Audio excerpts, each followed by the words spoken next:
Hi friends, युवी ज्ञान के भंडार में आपका स्वागत है। मैं एडवोकेट उपासना श्रीवास्तव। इसका टॉपिक है हिंदू और मुस्लिम विवाह से रिलेटेड।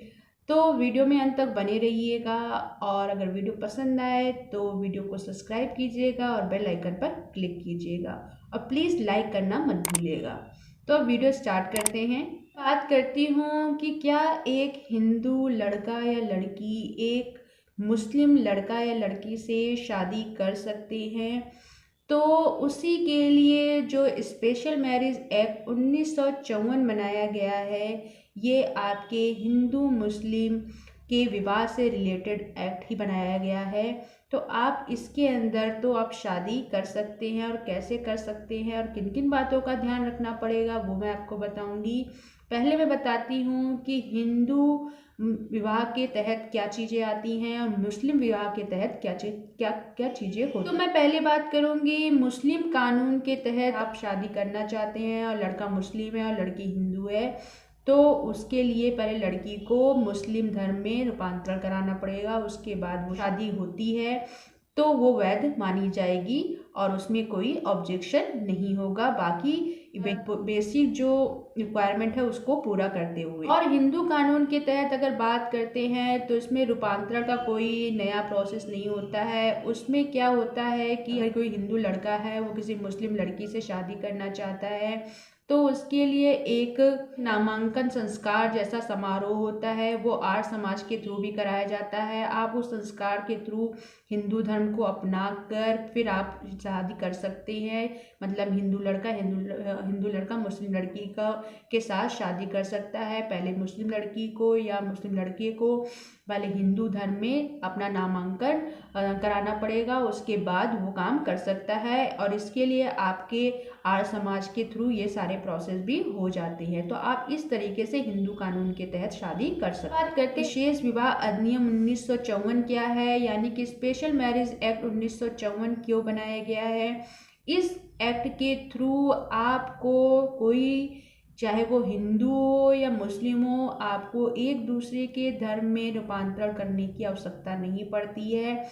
आपको कोर्ट मैरिज करनी पड़ेगी। कोर्ट मैरिज करने के सारे प्रोसेस को फॉलो करना पड़ेगा। उसके लिए आपको आपके ज़िले में जो भी विवाह न्यायालय बना होगा वहाँ के रजिस्ट्रार के सामने फॉर्म भरना पड़ेगा। हाँ, उसकी ये शर्त है कि पहले आपको फॉर्म भरेंगे तो उस शादी से रिलेटेड आपको वहाँ पर एक नोटिस जारी होगी। वहाँ पर अगर किसी को शादी से कोई आपत्ति है तो वो वहाँ पर आकर उस आपत्ति को बता सकता है या आपत्ति के लिए ऑब्जेक्शन कर सकता है। तो इसके लिए आप डायरेक्ट कोर्ट मैरिज के लिए जा सकते हैं स्पेशल मैरिज एक्ट 1954 के तहत। उसमें प्रोसेस को फॉलो करते हुए इसमें क्या क्या प्रोसेस हैं, उसमें क्या है, पहले आपको एक फॉर्म भरना पड़ेगा। फॉर्म भरने के बाद वहाँ पर एक प्रकाशन जारी होगा। प्रकाशन जारी करने का मतलब ये है कि अगर वो प्रकाशन आपके ज़िले में के विवाह नियम या ज़िले के जो रजिस्ट्रार ऑफिस बना होगा, विवाह का ऑफिस बना होगा, वहाँ पर जारी होगा कि वहाँ पर जारी किया जाएगा, प्रकाशन जारी किया जाएगा। और उस प्रकाशन को देखने के बाद किसी को आपत्ति है तो आपत्ति के लिए वहाँ आ सकता है। उस आपत्ति का डिसीजन आने के बाद ही, यानी किसी को ऑब्जेक्शन नहीं है, तब आपको किसी डेट पर दोनों पक्षों को बुलाया जाएगा। दोनों पक्षों के साथ उनकी सारे डॉक्यूमेंटेशन, निवास प्रमाण पत्र, आपका आई कार्ड, आपका बर्थ सर्टिफिकेट, जो भी बेसिक डॉक्यूमेंट्स हैं वो आपको लेके जाने पड़ेंगे। और 2 गवाह और उनके आईडी वो भी आपको लेके वहाँ जाने पड़ेंगे। और उसके बाद आपकी कोर्ट मैरिज 1954 जो सेक्शन बनाया गया स्पेशल मैरिज एक्ट के तहत वहाँ पर हो जाएगा, बिना एक दूसरे के धर्म में चेंज हुए।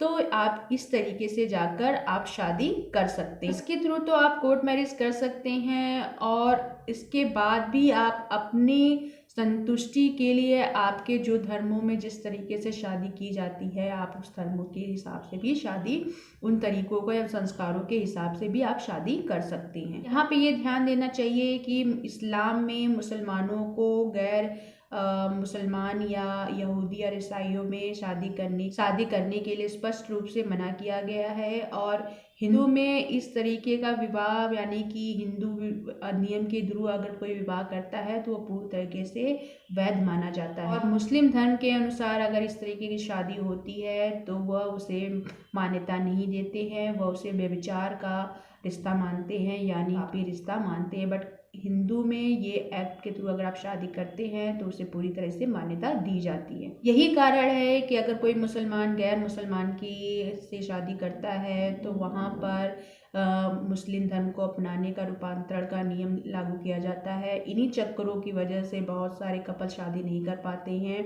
क्योंकि उनके यहाँ मुस्लिम धर्म में उसको मान्यता नहीं दी जाती है, इसलिए उनका रूपांतरण कराया जाता है। तो आप इन सब चीज़ों को समझते हुए अगर आप हिंदू हैं तो मुस्लिम में शादी करना चाहते हैं, और अगर आप मुस्लिम और हिंदू में शादी करना चाहते हैं तो इन सब बातों का ध्यान में रखते हुए ही आप शादी करिए। और हाँ, एक चीज़ और बताना चाहूँगी कि अगर आप यूपी के हैं और आपका लड़का मुस्लिम है और किसी हिंदू लड़की से शादी करना चाहता है तो वो गैर ज़बरदस्ती या दबाव में रूपांतरण करा के वो शादी नहीं कर सकता है। उसके लिए सरकार ने अध्यादेश कानून लागू किया था। उसके तहत अगर वो पाया जाता है कि लड़की को ज़बरदस्ती धमका के या बहला फुसला कर ज़बरदस्ती उसका रूपांतरण कराया गया तो उसे 10 साल तक की सज़ा भी हो सकती है। तो इन सब चीज़ों का ध्यान रखिएगा। और अगर आप हिंदू मुस्लिम में शादी करना चाहते हैं तो आपके लिए ही स्पेशल मैरिज एक्ट बनाया गया है, और अपने अपने मुस्लिम कानून को ध्यान में रखते हुए और हिंदू कानून को ध्यान में रखते हुए ही शादी कीजिएगा। आई होप अगर आपको वीडियो पसंद आया हो तो वीडियो को लाइक कीजिएगा, सब्सक्राइब कीजिएगा और बेल आइकन पर क्लिक कीजिएगा। Thank you.